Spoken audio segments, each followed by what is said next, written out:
ស្ដីបងប្អូនថ្ងៃនេះយើងវិលមកជួបគ្នាម្ដងទៀតដែរជាមួយ Dina's Kitchen ខ្ញុំចង់មកបង្ហាញបងប្អូនពីរបៀបធ្វើនំម្យ៉ាងដែលមានឈ្មោះថានំប៉័ងខ្ទិះដូងហើយរសជាតិស្លឹកតើយ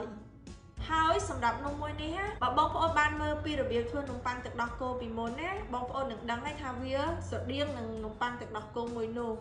ប៉ុន្តែអ្វីដែលធ្វើឲ្យនំនេះកាន់តែពិសេសគឺថាខ្ញុំមកប្រើខ្ទិះដូងជំនួសវិញគឺថាវាមានរសជាតិឈ្ងុយឆ្ងាញ់ហើយនឹងទន់អញ្ចឹងកុំឲ្យបងប្អូនរងចាំយូរយើងទៅមើលពីវិធីធ្វើរបស់នាងខ្ញុំទាំងអស់គ្នា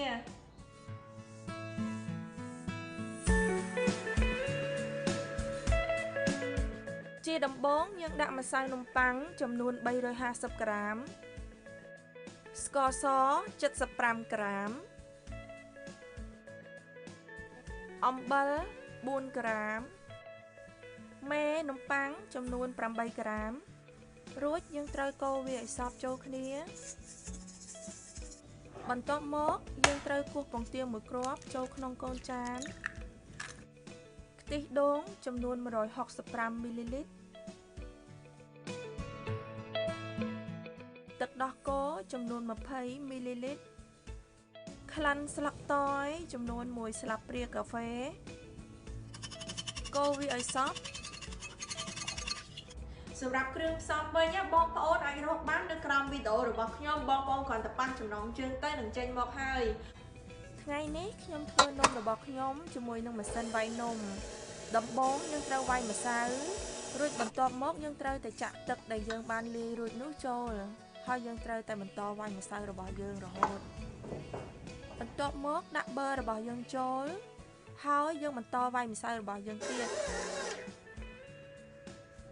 មុននឹងយើងយកម្សៅរបស់យើងដាក់ចូលក្នុងកូនចានយើងត្រូវតែបាញ់ប្រេងឆាបន្តិចទៅដើម្បីកុំឲ្យនំរបស់យើងពេលដែលវារីកឡើងវាជាប់នៅក្នុងចាននេះគឺជារូបរាងម្សៅពេលដែលខ្ញុំបានលាយរួចគឺថាវារលោងហើយស្វិតរបៀបនេះយើងត្រូវគ្របម្សៅរបស់យើងទុកក្នុងរយៈពេល2ម៉ោងឥឡូវខ្ញុំនឹងមកប្រាប់បងប្អូនពីរបៀបធ្វើស្នូលនំ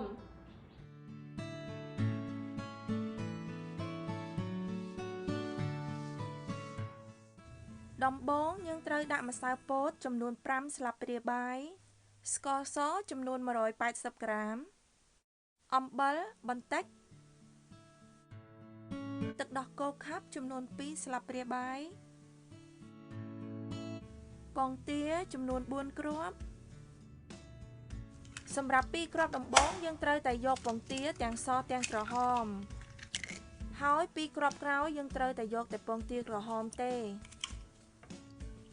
ចាក់ទឹកដោះគោស្រស់ចំនួន660ក្រាមចូលយើងត្រូវកូរវាឲ្យសព្វចូលគ្នាបានល្អបន្ទាប់មកយើងបើកភ្លើងចង្ក្រានរបស់យើងទៅលេខដែលតូចហើយយើងយកទឹកដែលយើងបានលាយរួចយកមកកូរនៅលើភ្លើង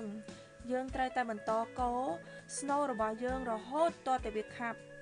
ជាចុងក្រោយយើងដាក់ទឹកក្លិនវ៉ានីឡារបស់យើងចូលហើយយើងបិទភ្លើងចាក់ស្នូលរបស់យើងចូលក្នុងចានរួចទុកវាមួយឡែក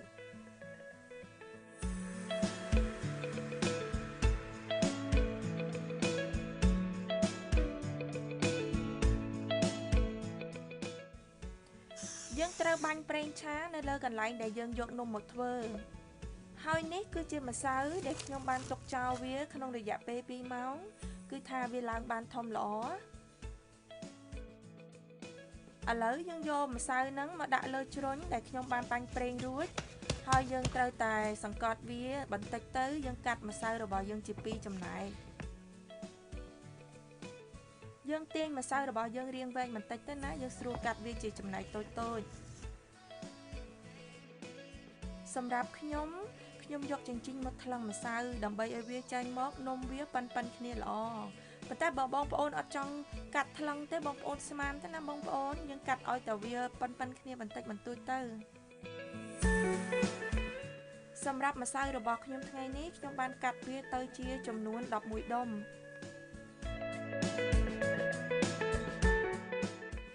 ជាបន្ទាប់យើងត្រូវបត់ម្សៅរបស់យើង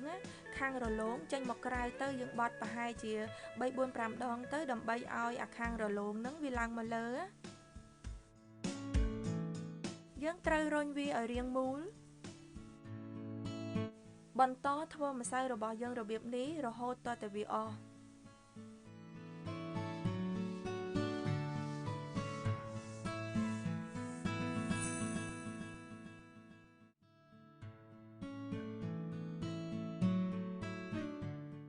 ឥឡូវនំរបស់ខ្ញុំបានមូលរួចរាល់ហើយ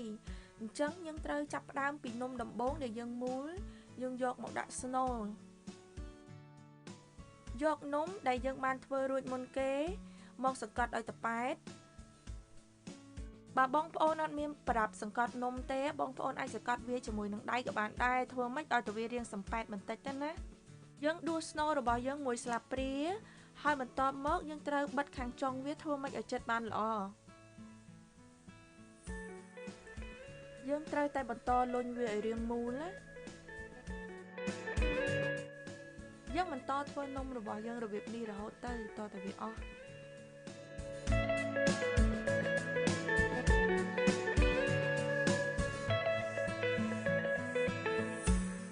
សម្រាប់ស្នូលវិញបើបងប្អូនដាក់ច្រើនណាពេលដែលបងប្អូនខ្ចប់វាបងប្អូនទាញម្សៅវាឲ្យយឺតបន្តិចណាបងប្អូនដើម្បីឲ្យមុខវាបានជិតល្អបន្ទាប់មកយើងត្រូវយកម្សៅដែលយើងបានធ្វើរួចនោះយកមកដាក់ក្នុងចានប៉ុន្តែចានហ្នឹងបងប្អូនកុំភ្លេចលាបប្រេងឆាបន្តិចផងឥឡូវយើងត្រូវគ្របនំរបស់យើងហ្នឹងទុកចោលក្នុងរយៈពេល30នាទី30នាទីក្រោយមកគឺថានំរបស់យើងបានឡើងជា2ដងនៃម្សៅដែលយើងធ្វើមុននឹងយើងយកនំរបស់យើងទៅដុតយើងដាក់ម្សៅពោតពីលើតិចទៅដើម្បីឲ្យនំរបស់យើងនឹងមានរូបរាងស្អាត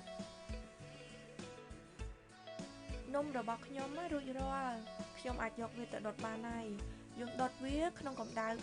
320 Fahrenheit ក្នុងរយៈពេល20នាទី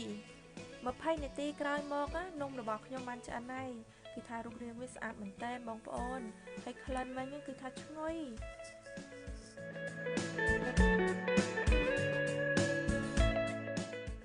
ឥឡូវខ្ញុំនឹងមកបង្ហាញបងប្អូនពីសាច់ម្សៅនំប៉័ងរបស់យើង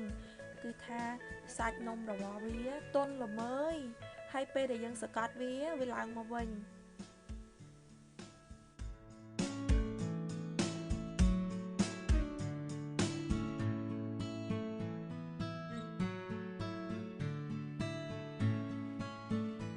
នំរបស់យើងគឺរួចរាល់ហើយក្លិនឈ្ងុយខ្ទិះដូងខ្លាំងមែនតើអញ្ចឹងខ្ញុំនឹងទៅភ្លក់ឲ្យបងប្អូនមើលទាំងអស់គ្នា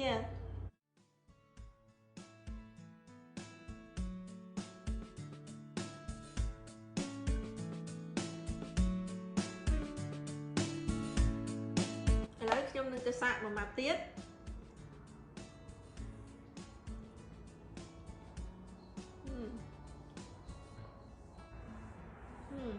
នំមួយនេះគឺថាថ្មីផ្វិតតែរូបរាងរបស់វាស្តៀងនឹងនំប៉័ងទៅដោះគោមែនប៉ុន្តែរសជាតិវាគឺថាអត់ដូចគ្នា